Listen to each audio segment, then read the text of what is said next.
Os brasileiros, gente, continuam presos em Gaza. Os brasileiros que querem sair realmente da faixa de Gaza, eles ainda não têm essa opção.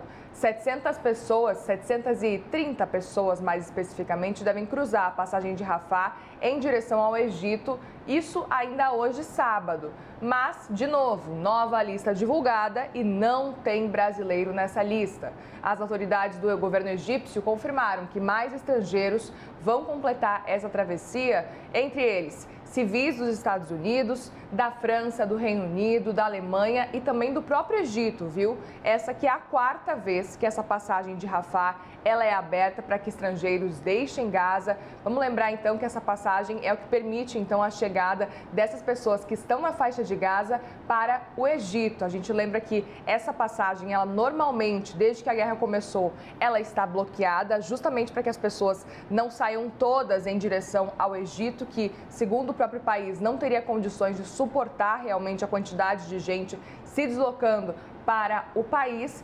E essa passagem está aberta há 4 dias e acontecem então essas liberações de feridos palestinos e de pessoas que estão na faixa de Gaza, de estrangeiros que conseguem essa liberação. O ministro das Relações Exteriores do Brasil, Mauro Vieira, disse que um chanceler israelense garantiu a saída dos brasileiros até a próxima quarta-feira. Vamos ouvir um trecho então do que disse o chanceler.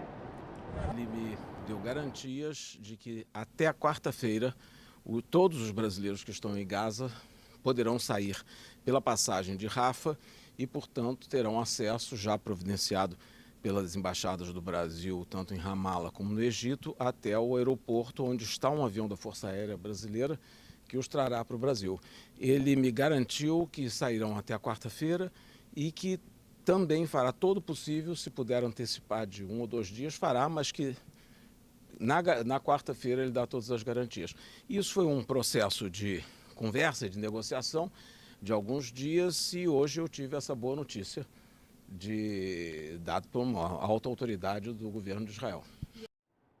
Muito bem, então, a confirmação de que um chanceler israelense teria confirmado para o ministro das Relações Exteriores, Mauro Vieira, de que pelo menos até a próxima quarta-feira, os brasileiros que seguem na faixa de Gaza, os 32 brasileiros que desejam sair desse local, eles devem conseguir voltar ao Brasil até quarta-feira. Eu aproveito para chamar então para essa cobertura que se junta a nós nessa manhã de sábado, o Urian Fancelli, especialista em relações internacionais. Urian, muito bem-vindo mais uma vez aqui na CNN Brasil. Bom dia para você, meu amigo.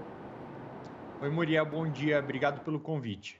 Urian, quero começar te ouvindo justamente sobre esse ponto. A gente está aqui há dias se perguntando quando que os brasileiros vão entrar nessa lista e a gente sabe que é um cenário que demanda muita articulação política também. Inicialmente se questionou se faltava logística por parte do Brasil, isso já foi eliminado, aparentemente não é uma questão de logística, aparentemente o governo federal está pronto, está com tudo pronto para realmente os brasileiros conseguirem voltar. A questão seria política mesmo? Qual que é a sua avaliação pelo que você tem visto e conseguido apurar e conversar com as suas fontes também, Urian? Bom, Muriel, logística eu acredito que não seja mesmo, né? Até porque a gente viu por parte do governo federal uma ótima organização em relação à retirada dos brasileiros de Israel. Você deve se lembrar que até mesmo alguns países vizinhos acabaram pedindo para o Brasil para ajudar a trazer a sua população, né, do Chile, acredito, e mais algum outro país aqui da América do Sul para trazer seus cidadãos de volta para casa. Em relação a essas pessoas que estão na faixa de Gaza, que são mais ou menos 30, não ficou muito claro ainda isso para todo mundo internacionalmente, qual é o critério, né? Porque, ao mesmo tempo, Israel fala que Israel não tem controle em relação a essa lista. O Egito também aí estava, não, né? Ele não queria essa responsabilidade sozinho. Alguns países que a gente achou que poderiam sair em um primeiro momento começaram a partir da segunda lista, como, por exemplo, os cidadãos dos Estados Unidos, que foram mais de 400 pessoas. O Brasil aí vem aquela expectativa, será que vem na terceira lista? Agora vem essa informação de que será até quarta-feira. Então, vamos esperar para saber, né, Muriel? Vamos ver se de fato vão sair. Com certeza.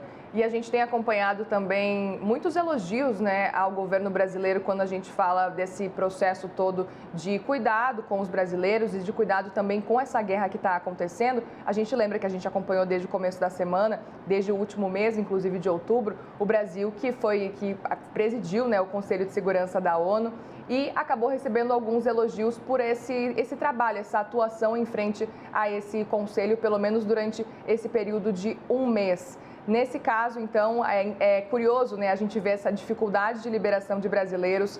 Hoje já é o 4º dia que existe essa liberação de estrangeiros. E aí, por outro lado, o Brasil, que foi muito elogiado no Conselho de Segurança da ONU, nas movimentações em torno de articulações, a gente vê, por outro lado, essa dificuldade do Brasil em entender o que está acontecendo realmente para liberar os brasileiros que desejam sair. A gente lembra que tem até uma fala de uma brasileira que segue lá na faixa de Gaza e que marcou todo mundo. A gente sempre lembra por aqui que é muito triste ouvir o que ela diz, e ela fala que se eles não morrerem pela guerra, eles vão morrer de fome. E ela, claro, está falando da necessidade justamente de voltarem logo ao Brasil. A gente sabe que, tudo bem, quarta-feira é um período próximo, mas cada minuto na guerra conta, cada minuto é um minuto importante. Quero te ouvir sobre esse ponto também, essa atuação do Brasil nos últimos dias, quando a gente fala da guerra entre Israel e o Hamas. Urian. Bom, no Conselho de Segurança da ONU, o Brasil ele fez, né, aquilo que se espera do Brasil. Ele agiu de maneira diplomática, tentando dialogar com todos os lados, tentou aprovar uma resolução de paz, uma que foi vetada pelos Estados Unidos, teve abstenção do Reino Unido, mas que, ao contar com o voto a favor de 12 outros países, mostra que conseguiu agradar pelo menos a maior parte do mundo. Em relação a essa negociação do Brasil lá fora com o Egito, uma preocupação que me surge, Muriel, é em relação ao BRICS, né? Se a gente se lembrar, o Egito é um dos novos membros do BRICS, que foi ampliado agora há alguns meses, que contou aí agora com a participação do Irã, da Arábia Saudita, dos Emirados Árabes Unidos e do Egito. E me faz pensar qual será a verdadeira função do BRICS mesmo, porque se ele sequer serve para um fórum, para ser usado como um palco para conversas entre seus membros, para que liberem, né, seus cidadãos, aí a gente está falando de somente 30 pessoas, qual vai ser a função disso? Será que o BRICS vai continuar sendo só esse bloco de países do Sul que querem contestar essa ordem global dominada pelos países da Europa e dos Estados Unidos, ou de fato ele vai servir de diálogo, de articulação para outras pessoas? E agora, essa sua frase de que cada minuto conta, isso é fato, é absolutamente verdade, porque já foram mais de 11 mil ataques por parte de Israel na faixa de Gaza, e isso deu uma média de 440 ataques por dia que a região tem sofrido, atingido muitas vezes alvos da população civil. Então, ambulâncias a gente viu agora, hospitais também. Quando eu digo esses ataques, não quero dizer nem mesmo sempre por parte de Israel. Muitas vezes pode haver falha tanto do Hamas quanto da Jihad Islâmica Palestina, que está nessa região também, mas, querendo ou não, são mais de 400 ataques por dia. E se algo der errado, esses brasileiros, assim como a própria população de Gaza, que ainda sequer tem o privilégio de saber que poderia sair, deixar essa região até quarta-feira, podem ser atingidos. Então, quanto antes tirarem essas pessoas, todos, não somente os brasileiros, melhor.